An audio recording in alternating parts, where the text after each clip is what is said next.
There you go. You're like, what? One quick thing. So, well, she actually has a lot of books too. So at 1 o'clock, she'll be doing a book signing right out from the command center. And let me hand it over to you.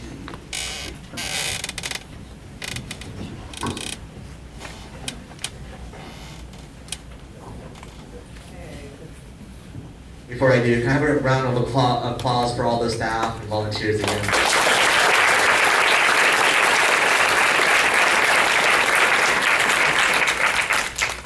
Yes, thank you, SoCalUX Camp for hosting this awesome free event. Thank you all for coming down here to where the heck we are, South Los Angeles.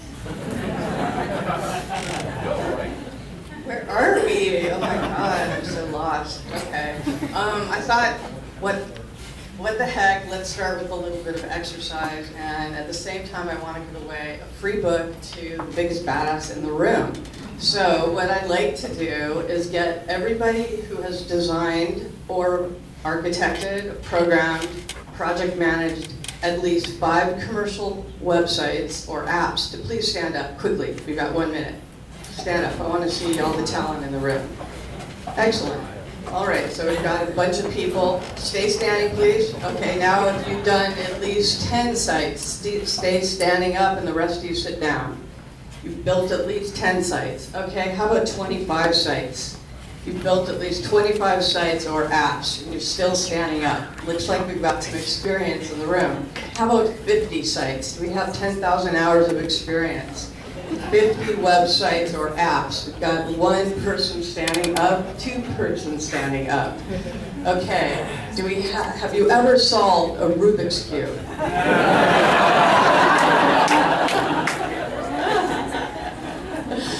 Okay, well then I just lost my 1 person. How about 25, 30 people standing up who have, oh, we have a Rubik's, have you ever solved a Rubik's Cube? Anyone who solved a Rubik's Cube has built 30 websites or apps and is left-handed. Please stand up. Yes.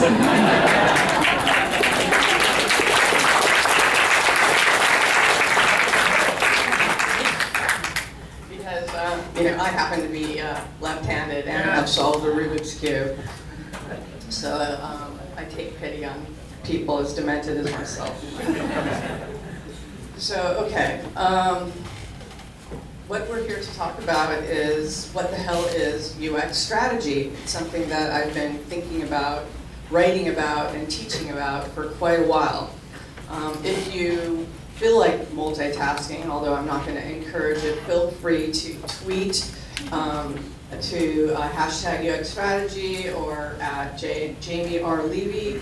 If you hear anything interesting or obnoxious or whatever that you'd like to share with the outside world, these are the tweet places to do it. So some of you may be wondering, who the hell is this chick and why should I believe anything that she says?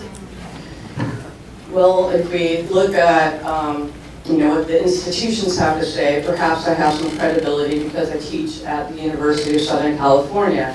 I actually teach the first user experience strategy class, I believe, in the world at college.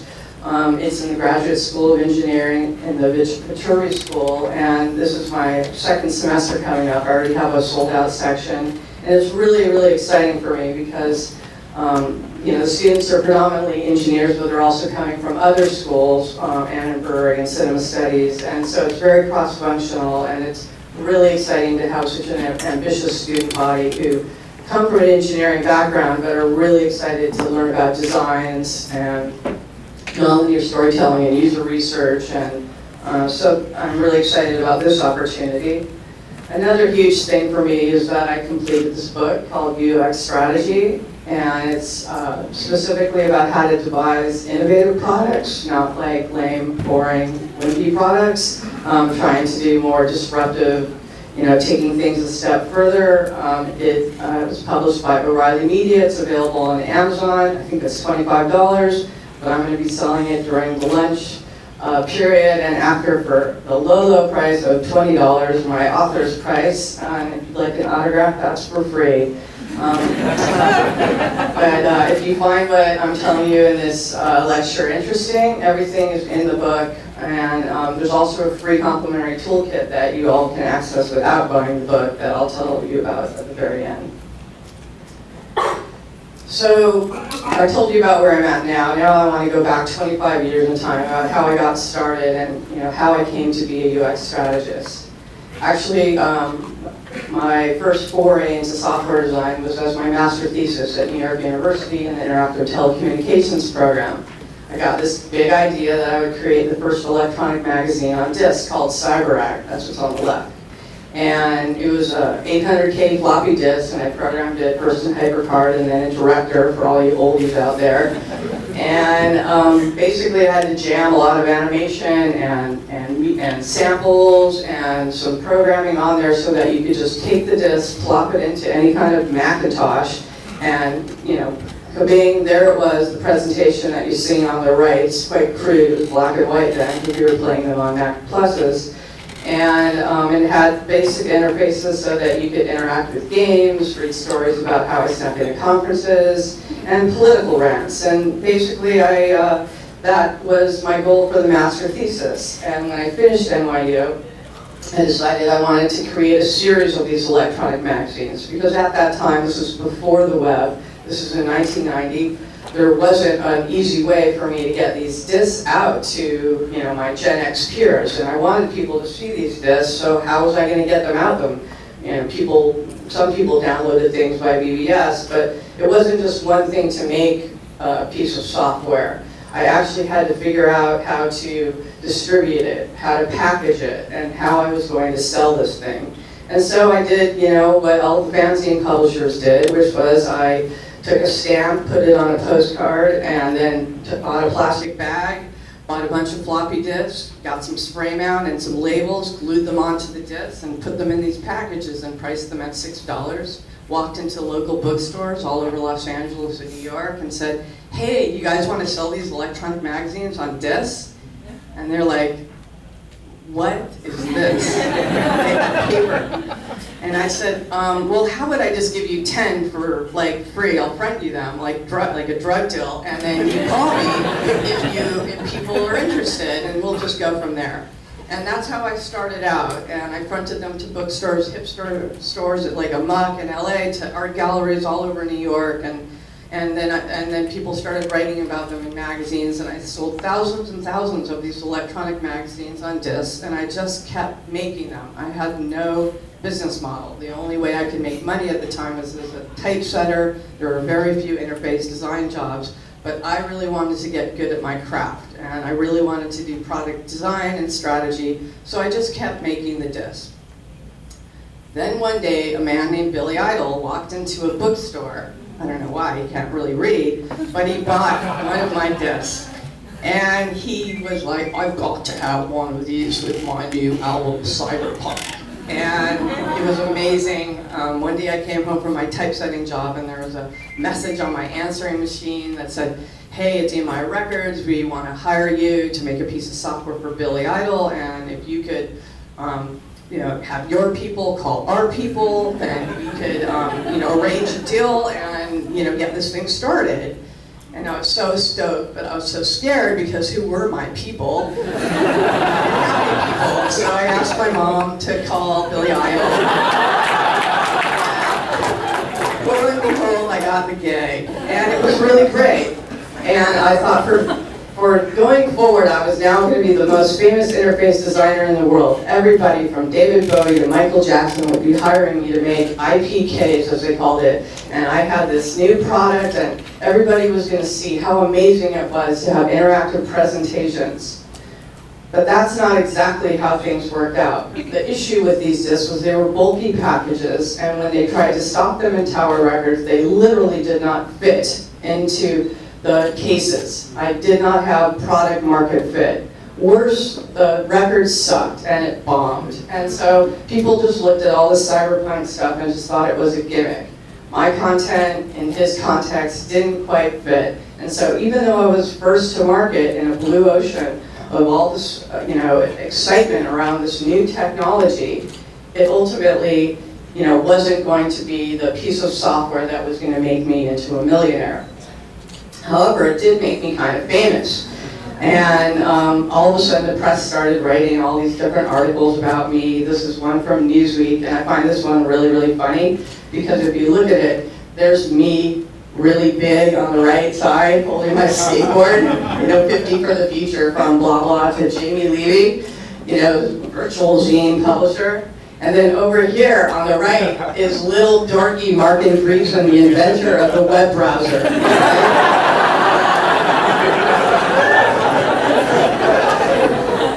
So I got a lot of press, and I was really, really lucky, and that helped bring attention to me. And I was in New York during the heyday of the dot-com era, and so somebody decided they really liked my work, and they gave me $500,000 to start a business. I had no business experience, but I had some friends and a brother and a couple of ex-boyfriends, and I was like, hey, let's do this. Let's make animations for the web, let's make interfaces, let's make web content, let's make all this crazy stuff with no business model. And this went on for a few years. We burned through most of the money, but I ultimately built the company up using interns because I taught at NYU, and finally learned, through hard work and failure, that how to run a business and how to create new products and how to pitch them and how to sell them. And it was an amazing experience until this. The dot-com bubble burst, and then right on top of that we had the 9/11 attacks. This was like a very traumatic experience for a lot of people in New York. At least 2 people. My business partner lost her uncle, my creative director lost his brother-in-law. It touched everybody in New York, and it pretty much shut down what was left of Wall Street and the industry in New York. And I was about in my early 30s then, and I just didn't really want to start from scratch in this type of environment. So I thought, well, I might as well come home. So home I came, back to Los Angeles, where I was born, and I had to get a job. And how was someone who's a CEO person who hadn't even touched HTML, but traditionally interface designer, product strategist going to get a job? And that was to go to one of these scary postmodern buildings in Culver City. This one was called Schematic, otherwise known as Possible Worldwide. And this was when I really got my chops as a user experience designer. It was a really amazing experience. One of the large-scale projects that I worked on was Oprah. It was the first project where I got to work on the discovery phase and see what that was all about. And this is an example, like we did an architecture brief, and they told us, well, here's the demographics. They talked about the marketing of all of their large audience, and we had to redesign the site, and so they asked us to do personas, and so we did these personas that were like, okay, well, you have black people and brown people and white people, and I'm not quite sure how black people or brown people or white people use computers differently, but that's how they wanted to differentiate our personas and have some who were old and younger. And that was, kind of an interesting thing to realize that people are trying to create these personas around users based on really kind of ridiculous demographic profiling. But I went with it, I wanted to learn about the discovery phase. I even did the wretch and the grandma, and then we went to Chicago, and we sat with the contentious stakeholders, and we did these crazy concept maps on the wall, and we had everybody go up with the sticky notes and put them on here, and put them here, and try to figure out priority and do exercises so that people were collaborating and feeling like, okay, we're going to come to a shared vision of this product. And ultimately, we came back to Los Angeles, and after 1 week, they just signed off, and bam, we spent 6 months just knocking out wireframes. No one ever looked at the discovery brief again. We wrote a functional spec, sent it off to Russia. People approved pages. If there was any fighting about real estate, it certainly had nothing to do with the discovery brief. There was no validation of whether we were actually talking to or improving the site for existing users. And I just spent a lot of time sitting behind the computer, knocking out wires, managing a large team, and feeling a little bit bummed.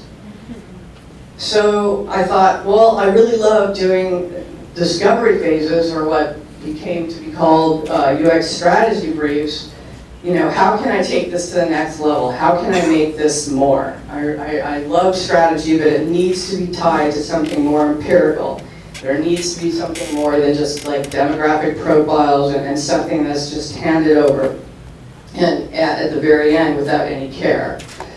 So the lessons learned from doing some of these discovery briefs was that UX strategy is something that is not just done at the very beginning, it's actually something that's continuous. It's something that you start in when you're figuring out the product, but as you continue to figure out the product, whether you're doing beta releases or MVPs, but that you're actually trying to constantly fine-tune the product as you release it for over years, and as your business pivots over time, that its strategy is something that needs to be constantly done, and that it involves a framework that I'm going to explain in a moment.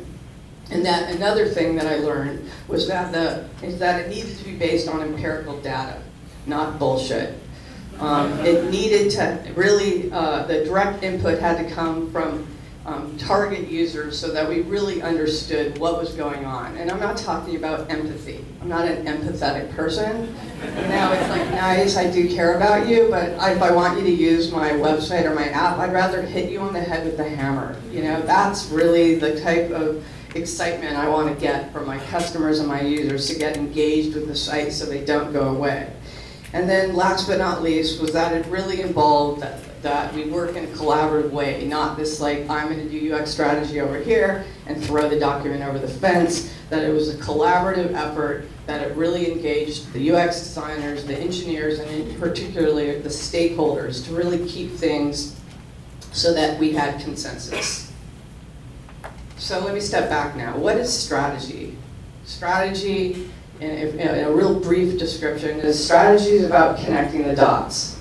Maybe some of us think we can see the future, but the truth of the matter is those of us who can look into the future and say, wow, I really see things where they're going, are the people who have been around doing it for a long time in the past and are currently doing it in the present. And that's why I was looking for the badasses in the room. Because those who solve the puzzles the longest get very good and fast at solving the puzzles. This is a skill, strategy, just like design, that you get good at by practice. It's not like I'm going to learn how to surf and I'm going to go out in the waves with my board and magically be good. It's something that you get good at by putting in your Malcolm Gladwell 10,000 hours over time. And as you get confidence, then you're able to assert your opinion. Because if you want to be a strategist, you have to be assertive. You can't be a wimp. That's why I was particularly excited. It took me a few rejects of covers from O'Reilly to get a really angry animal on the cover of my book. An animal called the black-coated jackal that kills animals 4 times its size. Because if we're going to be strategists, we need to be generals. We need to tell people what to do, and they need to believe that we know what we're talking about. And this is about confidence. And to get confidence, we need to just keep doing what we're doing and start believing in ourselves. So what is UX strategy? Just in short, the shortest thing I could come up with is user experience strategy lies at the intersection of UX design and business strategy. I even made this cute little animation in Keynote for you. So what really is UX strategy? It's a plan of action on how to ascertain that the user experience of the product is aligned with the business objectives. It's the vision of the core experience of a product that needs to be validated with the target customers and make sure that it's desired in the marketplace.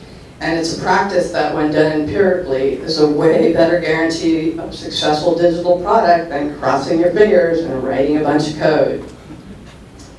So I came up with a framework because there are so many different frameworks and blueprints and all of this highfalutin propaganda about what UX strategy is. It's tiring. I researched the web and saw so many different things about how people were defining it. Sometimes they had 7 things or 12 things, but nothing was really prescriptive. Some of it was like retrospective, oh, we can look at this and say this, but nothing was really like, so how do I do UX strategy? What does it take? What is it made up of?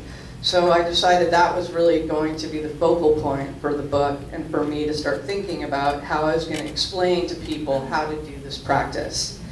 And the thing about these 4 tenets that I'm going to go into detail is it's not like you do one at a time. I'm going to do business strategy, then I'm going to figure out value innovation, then I'm going to do validated user research, and then I'm going to do some killer UX. You actually have to be doing all of these things simultaneously. You want to be like a magician spinning the plates. So just to give you an overview of a well-executed UX strategy, we're going to look at one of my favorite sites in the world, Airbnb. So back in the day, back several years ago, I think around 2007, if you wanted to sublet an apartment, this was one of the main primary way that we did that. We would go to Craigslist, we would click on sublets, we would then come to some kind of ad that looked like this, $39, I'm gonna stay in Venice, $199 a week, I can just stay at the beach, I just call Chantanelli, here's her number, no text please. And that was pretty much all. I didn't know if she was safe or if she was a crackhead or if she was even a she, how nice the place was. There was very little tangible evidence for me to go on to know that this was going to be a really good place for me to stay in Venice. But this was how we sublet. Then along comes Airbnb, and they completely changed the mental model of how we go about not only subletting apartments, but also subletting our own apartments. I do both, as a matter of fact. So they improved the user experience by all of a sudden creating this beautiful display where you can go and look at all the results. You see them on a map, and you can say, oh, this one's here, I really want to be close to the beach. You can filter by entire apartment. You can see reviews, you can see your friends, you can see the prices, and it's a way better mechanism for finding a sublet, especially if you're traveling all over the world and aren't familiar with the territory. Then once you choose a place, you can go and look at the photo gallery and see really what does this place look like. They have a really great platform that allows people to put up all the information. They even go ahead and you can hire for free an Airbnb photographer to come out to your home to shoot it, to make sure that the quality of the photographs are gorgeous. And so just to really give you a sense of how successful this product is, look at the people here on the bottom right. This is a retired attorney and an art dealer, Gay, and her husband Mel. This was the first Airbnb I stayed in when I went up for the launch conference in San Francisco. And they were just like in their 80s, and they had money, but they were like, this is fun, we want to do this. They looked at my profile and said, well, Jamie looks okay, she's got a cat, she's got a couple reviews, she's a foodie, she's a college teacher, whatever. We'll go ahead and rent her our home. There was no money to be exchanged, we just used the platform and ka-chink, the transaction was seamless. Now, if you look at the business strategy back at that time of what Airbnb was competing against, this was the marketplace. They had Craigslist, there was VRBO, which was just about to be partners with HomeAway, and other sites like Hotels.com. There was really nothing like there. They discovered a blue ocean, and they decided that they were going to discover they were not only going to go out into this blue ocean, but truly kick the ass of all the competitors, which is what they did. And they decided that they also wanted to create a leap in value. We're going to be talking about blue ocean strategy in a second. But the idea for here, the takeaway is, how can I create value for my customers? And when we're talking about a two-sided marketplace, we're talking about two different customers. We're talking about the people who are the guests, and we're talking about the people who are the hosts. Now, while I was an author, I couldn't really take on consulting work, so I made my money by renting out my home. And so the value for me was that I was able to make $12,000, every few months renting out my home, and I could stay with family or wherever. And all of a sudden I had this vehicle, this new revenue stream created by Airbnb. They took 3% off of me and 3% off the other person. But it was a really amazing opportunity that became extremely addictive. I cannot imagine now ever not renting my home through Airbnb if I need that money. I just went to New York with my son. We stayed in an expensive hotel, and it was paid for by somebody renting our home in South Pasadena. And it's like this type of value is when it's unprecedented like this, this is what really creates, an amazing product.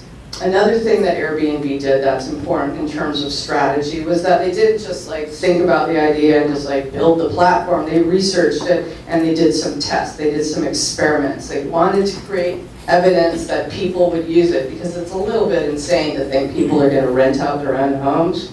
It's a little bit insane to think that people are going to stay in a stranger's house. So what they did is they did a pilot study.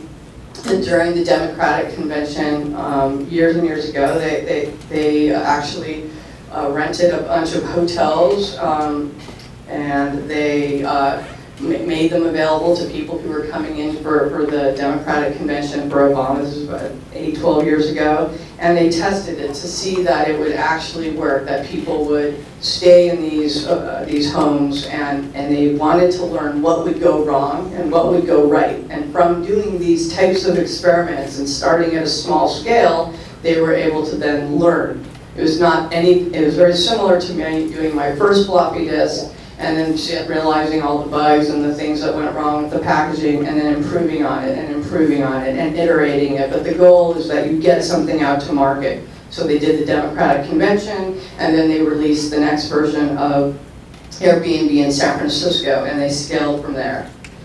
But ultimately what made Airbnb successful was their frictionless user experience. And that's what I mean by killer.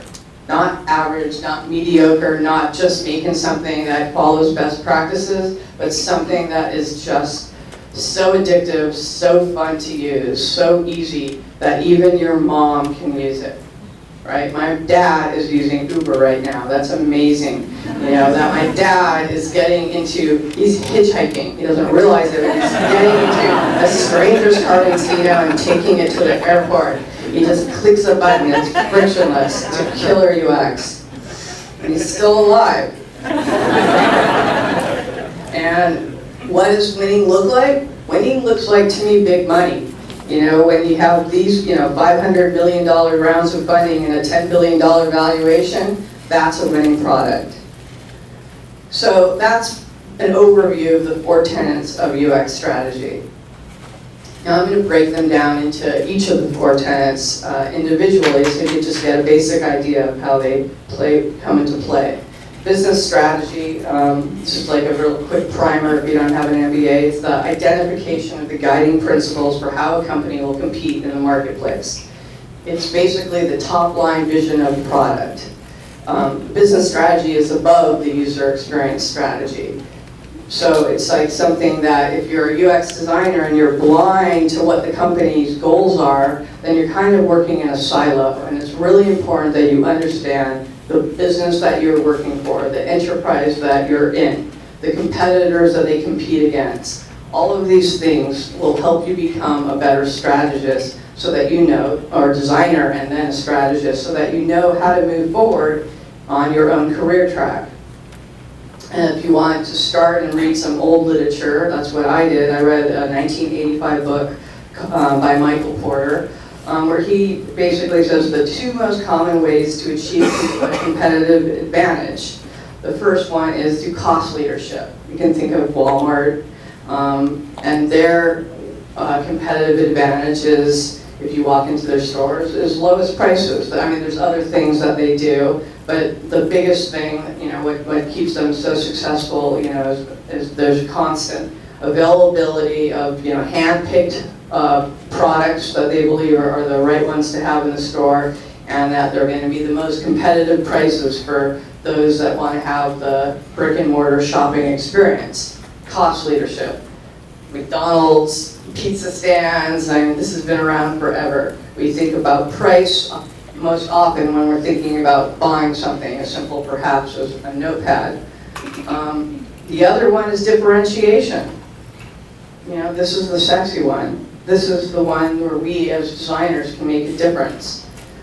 This is where all of a sudden it's experiential, from walking into a Starbucks store and listening to their mishy-mashy KCRW music and having a barista welcome you and order your chaka cafe, kappa, paca, espresso, and pay $5 for and get your fancy sleeve and have the wonderful smells and sit down with all the hipsters. That entire experience is what differentiates them from, let's just say, getting a cup of joe from a bodega or from a McDonald's. That's why we pay $5. That is a different business strategy. And all this comes back down to, when we're thinking about positioning our products, is what is our value proposition? Value proposition is the promise of value to be delivered to the customers. It's our expectation. It's whether this thing is like what we imagine it to be when we own it.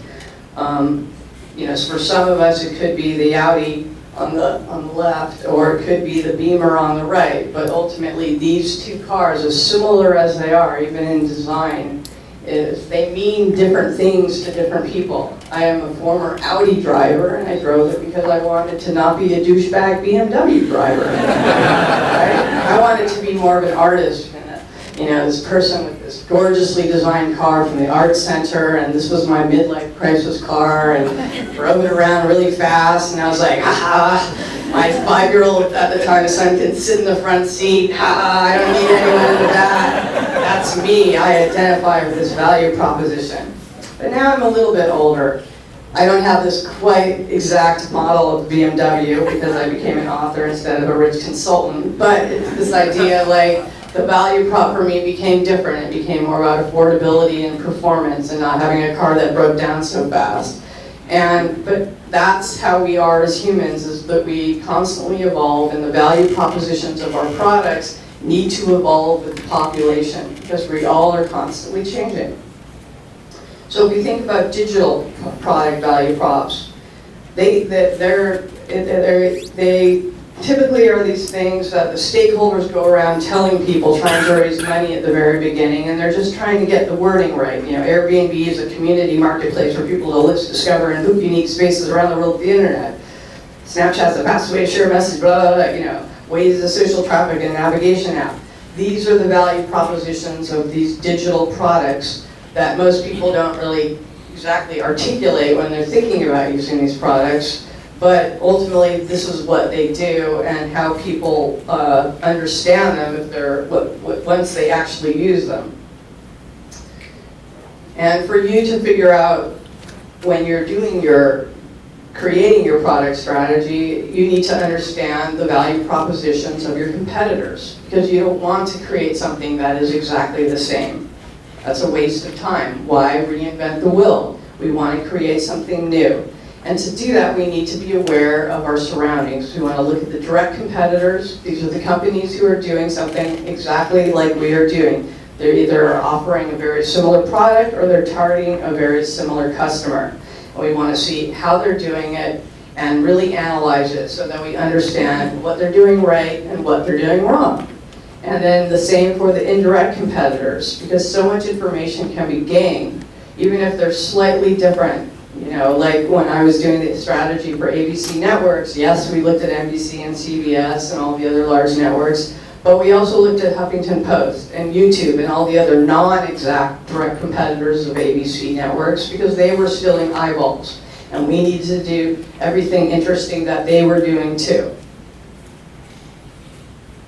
And so one of the things that I'll have the Earl at the very end is I created a UX strategy toolkit. One of the most important tools in there is basically it's a spreadsheet, but it's got a lot of factors in there for you to consider and really analyze your competition. But it starts with identifying your competitors and making a list, and then starting to do the research. And once you start researching them, you start really collecting all this data. And I try to do these in the cloud so that we can work on them in teams, because they're very labor intensive. But the idea is you look at the competitors, you track the URLs, you track the usernames and passwords, the purpose of the site, and you start looking at all the different factors of these sites, not just the features, looking at how much traffic they get, looking at how they're portrayed in the App Store, and understanding reviews, looking at core, really understanding all of the different competitors out there, so that you have an understanding of what's being done right and what's being done wrong. That's how we do strategy. And then what I like to do is color coding. And basically, because you've got an ugly spreadsheet, who the hell wants to look at that? Most of us want to make our pretty journey maps outside with wavy lines. So I avoid that by using color. Green means good, red means bad, yellow means kind of take a look at this, and I take these spreadsheets and I analyze them, and I ultimately turn them into a findings brief. And this is what I socialize to the stakeholders. And I don't socialize it saying, here's what I learned, this is what we should do. It's more like, hey, I looked at the marketplace and I found all of these interesting things, what do you think? And I show them, and in the book I have a bunch of different slides that make up a brief that show, looking at the user experience of the site, looking at the different value propositions, so that the stakeholders can really look at it and together believe that they can see the light. And then that way you have an easier way to build consensus, because then they can have their own opinion. And at the end of doing these findings briefs, you have to be a baller. You have to take a stance. And it may not be one thing. You know, typically this is where my projects end. My clients often fire me because I don't tell them what they want to hear. And that's part of what being a UX strategist is. It's like, oh, your idea sucks, sorry. But hey, I've got a couple other ideas that we could try. We could do a few different experiments. Are you open to this? Are you open to that? And if they are open to that, then those are the kind of clients that I really like to work with, because it allows me to really explore ideas that I believe have a chance in the marketplace rather than reinventing the wheel. Because the last thing I want to do is be this mythical ostrich that sticks his head into the sand and is not aware of what's going on around him. We can just sit behind our little computers in InDesign or OmniGraph or Balsamic or whatever the heck you're doing, drawing your little boxes, thinking you're so special, putting text around it. It's not hard to do that. Anybody could do it, and a 10-year-old is going to take your job away from you if you think wireframes equals UX design equals product design. It's not. If you want to create products, you need to know what it is about that product that you're delivering to the customer that is unique, that they want. You're not making rip-offs of other products. That brings us to value innovation. How am I doing on time? 30, good. Okay, so value innovation is what we're creating a value that is special. This is the unique feature of the product that really makes it the killer app.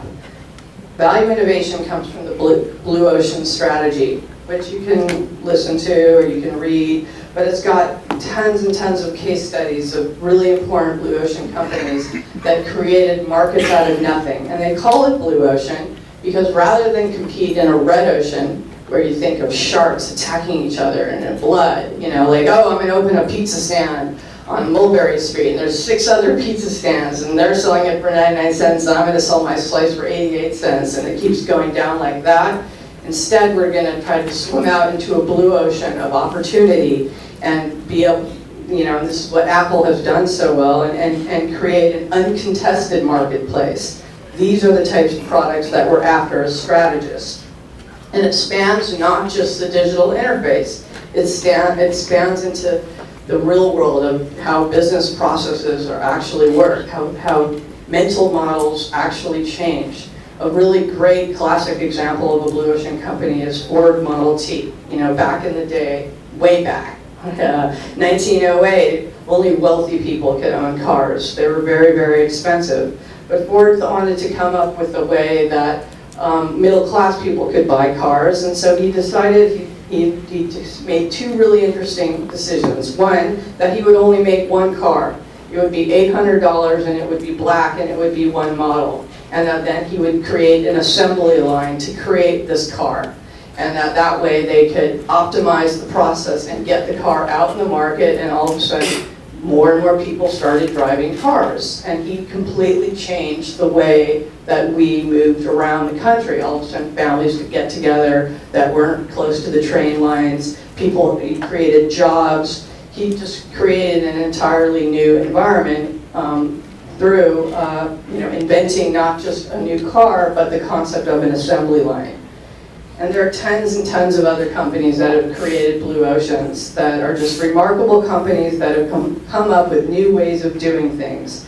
from Zappos focusing on the customer experience. You don't like the shoe? Send it back. No problem. Skype, it's free. I use it every day to communicate with my clients. It's changed the world. Wikipedia, a way to get information. It's completely made the World Book Encyclopedia irrelevant. There's so many examples of products that we can be inspired by, where we can learn about how they did something that was truly different. Cirque du Soleil, another excellent example. Before we just had lions jumping through hoops, and now we have these incredible rich performances. Things don't have to be the way that they were. They can constantly change, and our opportunity as software designers to spot these opportunities. And that's why Blue Ocean actually pertains to this idea of differentiation and low cost. This is called value innovation. Value innovation is basically this diamond in the middle where the buyer value goes up and the cost goes down. I go to New York, I can stay at an Airbnb, it's 50% cheaper than staying in a hotel, and I also get a kitchen to cook in. That's value innovation.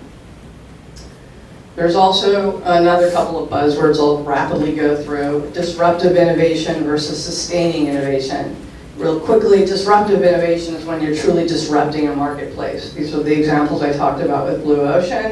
Just be aware, sometimes we're doing disruptive innovation because we're really trying to change the way that people are doing things. Things like Uber and Airbnb are truly disrupting business models left and right. But it's also okay to do what's called, sustaining innovation. You already have an existing business, but you want to be innovative, but you need to find ways to push the products forward. And that's okay too. And you can just apply these same techniques that I'm talking about and still find a way to create new value without totally disrupting the business. And these are examples of disruptive 21st century products. I've tried to come up with some formulas for breaking down, value innovation for digital products, and I came up with a bunch of them, but these were kind of the three that I go back to. How do you create value innovation for digital products? And the big one is you do a mashup of features from both competitors and relevant existing products, relevant existing alternatives. So, for example, I wouldn't have had my book deal if it wasn't for this particular mashup. And this was a website called Eventbrite. Before Eventbrite, I couldn't throw events and charge tickets. There was Meetup, where now you can sell tickets, but years ago you could not. Meetup plus transactional system equals Eventbrite. Or you have you have something that transcends value proposition from an existing larger platform. Who really wants to go after Google or Google Maps?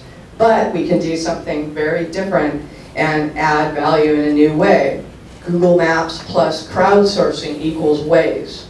Waze is how I got here today. Waze is this incredible disruptive product that came out of Israel that people thought, well, this is kind of crazy. They're going to drive around with it open, and they're going to report, police blocks and fire hazards and all these different things. And people started adopting it. Yeah, some of the cartoons were silly, but the user experience was just so addictive. It is so fun to use Waze. And just there's a cop around the corner or whatever. But Google Maps, it's good for me to know this. Google Maps was whoa, what's this Waze thing doing? Are we going to just ignore them, or are we going to buy them? And that's what they did. And that's a really good example of success.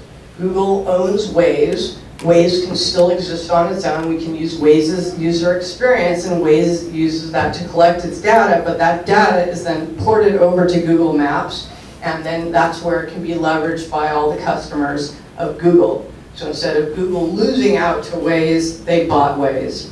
Another example is just consolidation of the most simplest use cases. Before, it's hard to believe if you wanted to put a video on the web that you would shoot it with your phone, and then you'd have to upload it into iPhoto or iVideo, and then get it onto YouTube, and then share it across your social networks.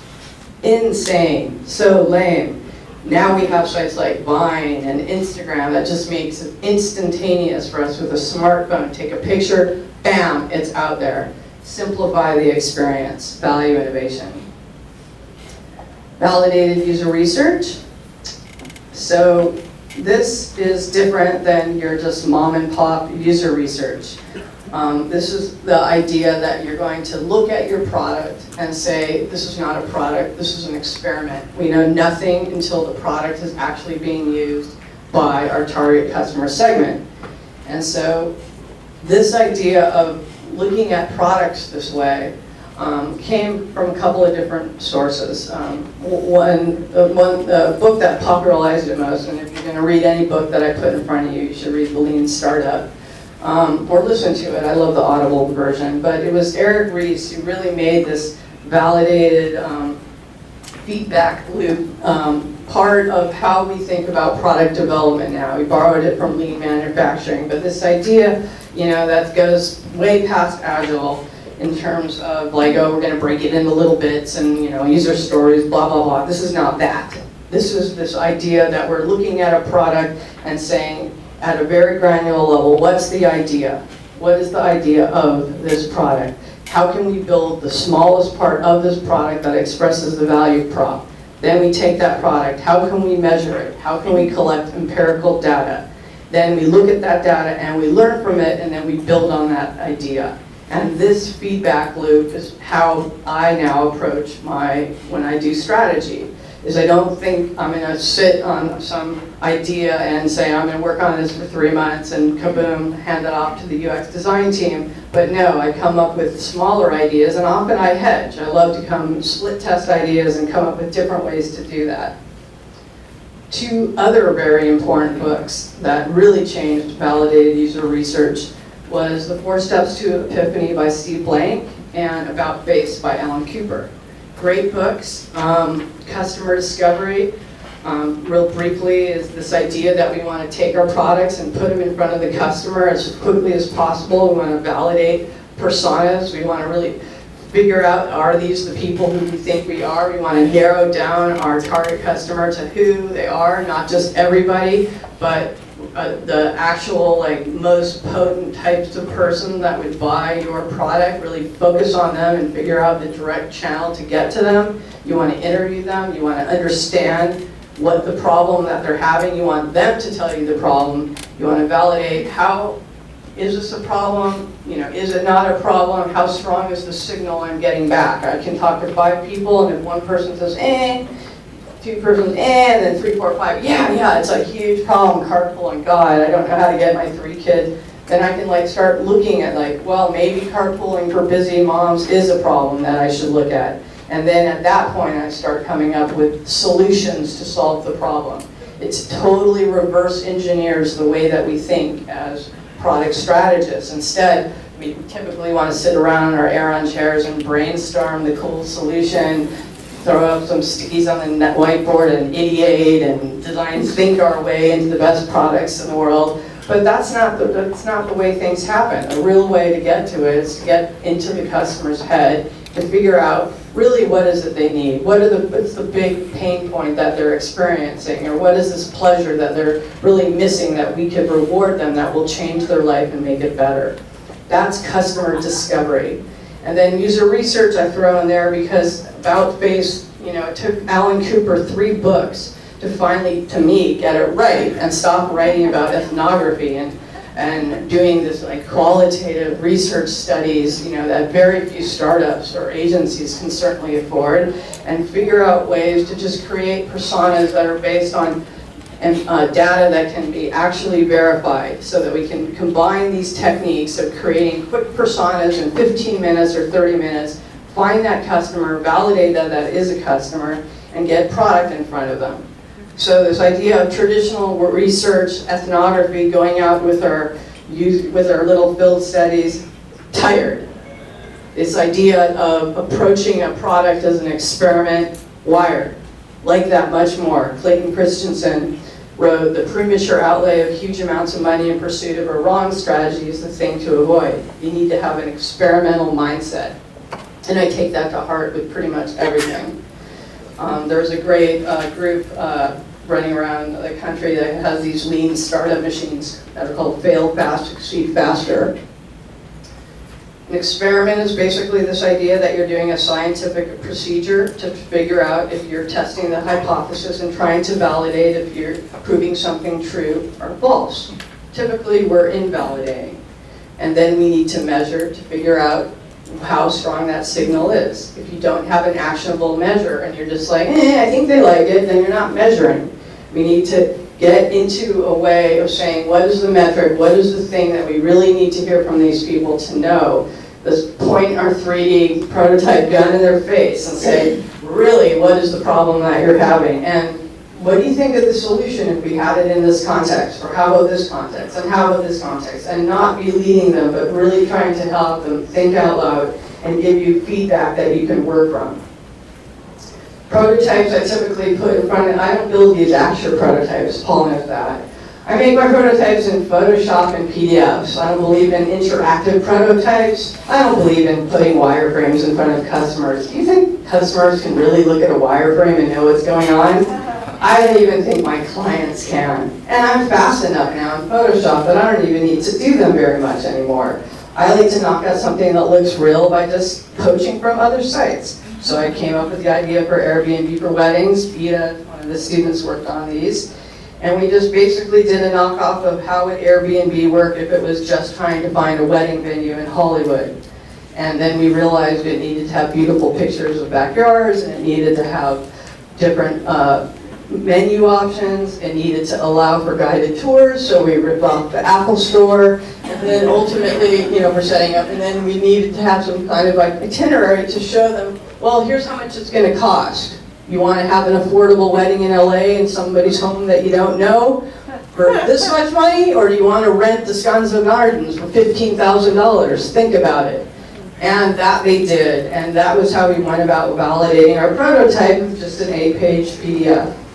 And we did these in cafes, because we wanted them to be in neutral territories, and I have an entire chapter about guerrilla user research. And it's not about like just doing cafe research, but it's really finding a place where your customers doesn't feel like they're in a lab, doesn't feel like they're in some strange co-working space or you're invading their home, but you're sitting down with them and showing them the prototype and truly interviewing them. More importantly, I like to have my stakeholders sitting with me at the table. This was a research study I did for a drug rehabilitation and treatment matching center. And here we had the drug dude guy there, and then we have me, non-drug chick here. And then we have the stakeholder there, and he's listening to the customer, potential customer, tell him why he would never use this product. And that was extremely effective for getting him to buy into our ideas, and we captured all these ideas in spreadsheets. And so, does guerrilla user research equal cafe research? No, it equals getting out of the building into a nice, neutral, affordable place where people can relax and you can get information out of them and really have one-on-one with your customers and ideally with your stakeholder there. For us to be better at strategists, we have to be really good listeners. We really need to hear and understand what people are trying to tell us about the product so that we can satisfy their needs. We need to screen the people we're talking to. We're not randomly going up to people in cafes. We need to run ads or do whatever we can to find that we have the right people, our customer segment, so that the information we're getting back from them is actually useful. And we need to develop a scoring system so that we can then use this data and say, yes, we have signal, no, we don't. We're trying to learn different things about them beyond just validating a fake profile and whether they're black or 22 or have a college education. But instead, would they use the solution? How much would they pay for it? How much would it change their life? And then the killer UX is the fun part. That's the part that we already know how to do. And that's the part that we want to make like the most amazing experiences possible. And these are examples of one that I find extremely wonderful. I wish I did these myself. They're like even beyond something I could have thought of presenting routes and showing these funny maps and popping up police things. Uber, just this idea that you can open it up and pick a location. All of a sudden you see cars, even though they look like cop cars, but all of a sudden it's like, these cars are right there, I'm gonna get a ride, I don't have to worry. And then I'm in the car and I see, who knew hitchhiking could be so easy? Tinder, the fastest way to do a hookup. I tested this. That's actually my brother. I had to replace Greg, because Greg would sue me someday. But basically, it's this amazing way that you want to meet someone quickly. It's a match. He thought I was hot. I thought he was hot, I guess. And then, boom, we were having this completely dyslexic conversation over here. I could have had a date in 2 days, and it felt like it.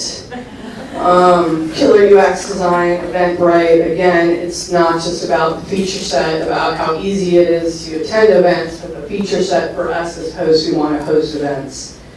And the techniques for discovering are really about hacking, ferreting out key experiences, doing tasks, looking at other, this was for Sony, I looked at a bunch of different e-readers to figure out what were the right types of features that all the other competitive products had, and saying, this is the patterns that I'm seeing, and these are the things I'm going to gank. Storyboarding. Storyboarding, ad agencies use it a lot. I use it before I do prototypes just to work with my team on the value innovation, just to figure out what, we just pasted together graphics and we say, what is this thing going to look like before we start actually building the product, and just put mock-ups in there and walk through, really hard to read this, but what is the end-to-end experience for Jenny if she's going to have a wedding on the beach? And just walk through it. Split testing is another way to learn about leads, and I'm rushing because I want to get through this and leave a couple minutes for Q&A. But, and then as we get further and further into our product, we need to start looking at it as a funnel, because ultimately we're trying to get people to come into our product and suck them down and either take their money or make them happy customers so we can sell advertising against them. That's what conversion is. That's what optimization is. If you think you're making wireframes and drawing boxes just to make people click from page to page, then you're barely just getting started.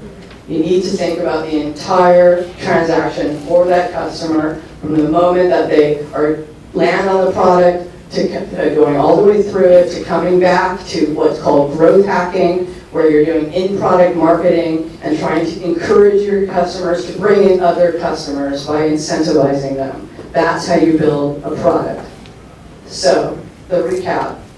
A unique kick-ass experience aligned with the right business model can define a disruptive product. It helps the entire team and stakeholders reach a shared product vision for greater efficiency, and by doing everything you can to validate your user experience strategy, you reduce the risk that you are wasting your life making things that nobody wants. So, if you want to learn a little bit more about this stuff for free, you can go to my website, userexperiencestrategy.com, and download the free toolkit, and you can get all the different toolkits that I showed you in this presentation. There's a button to see. I'm going to be touring the world in the next year and a half or so. But, and hopefully doing some affordable workshops in LA. Buy the book. I'm going to be selling it at my cost after this presentation. This is the toolkit that you get. If you have any questions and we don't have time now, please come up to me. I'd love to learn from you. And thank you so much for hearing me out.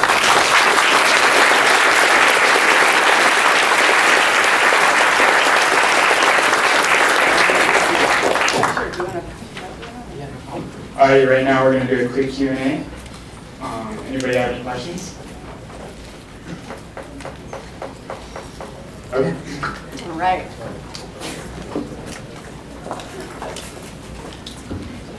Hi. First of all, thank you so much for talking and sharing your knowledge on your experience in the field. My question for you is that I was surprised to hear that you have the stakeholder present when you're going through all the user questions and learning more about their use cases and all that. Are you afraid that they might influence your potential user? And if so, how do you engage that? Good question. I have them, there's a note taker. That guy at the table had no idea that that was a stakeholder. I give them the spreadsheet and they take the notes, and it forces them to actually pay attention and type in the notes. They're not allowed to ask questions. I have the scripts and we have the prototype. But having them in the room, sitting there, hearing one-on-one what these people are saying, especially that one, that story I documented, we had 8 interviews in a row, and the man, the poor stakeholder left, like he was like, that killed my business. But it was like he heard it from the horse's mouth, and he took all the notes, and at the very end, we really didn't even need to analyze the notes because we kept hearing the same thing over and over, that people would be too afraid in that case to book a rehab over the internet without visiting it first. So I think it's really valuable to bring the stakeholders, certainly out of the one-way, mirror rooms and watching it on video, and bring them along. I've done that with startups, and I try to just do it in every job I work on, because they actually love it. They just have to be kind of open to it.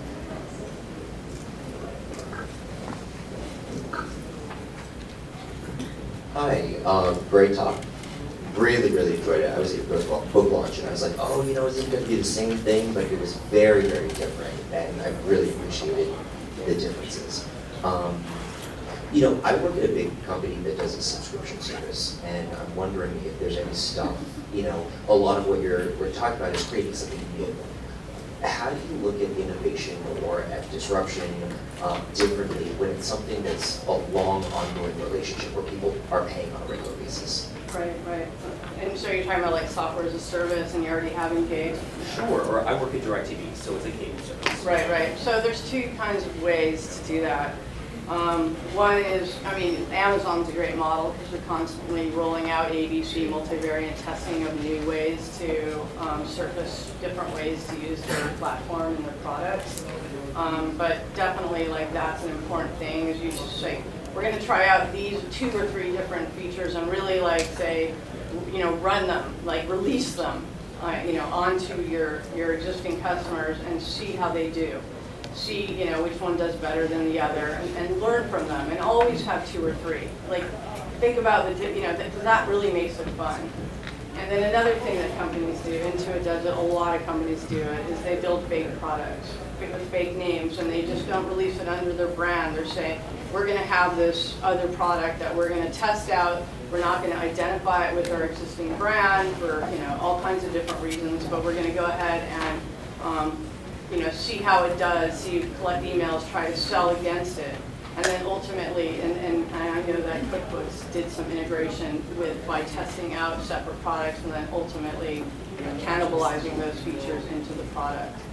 And another idea that's really kind of out there is this idea of building these silos. I think Trevor Owens wrote a book about this. It's called, I think, The Lean. It's called something. I'll try to get the name of it, but it's this book where he's telling enterprises that they're going to keep losing.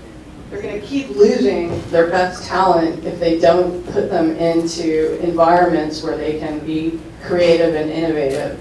And it's about this idea, if you have, how Google gives a certain amount of time to people to develop their own things, but actually, for the people that want to create new products within an organization, identifying them and starting these programs to give them the opportunity to create these products, because guess what, if you don't do that, they're going to leave. My brother just left DirecTV, bored, done. It's sorry, don't figure what's going on. It's just people, if you want to keep really solid people there, the people that aren't just there for the check, then you got to give them opportunity to experiment. And so I think there's lots of different ways to do it, but ultimately it's you as an intrapreneur who has to go up to them and say, I want to do this, and guess what? If they say no, you do it anyway. Awesome. Well, thank you so much. Again, where can people find you? I might have a table right out there, and I'm going to be selling books and autographing them, and then also during lunch, I'm going to be there as well. And I welcome feedback and give your business cards if you want to catch up and all that stuff. Thank you so much.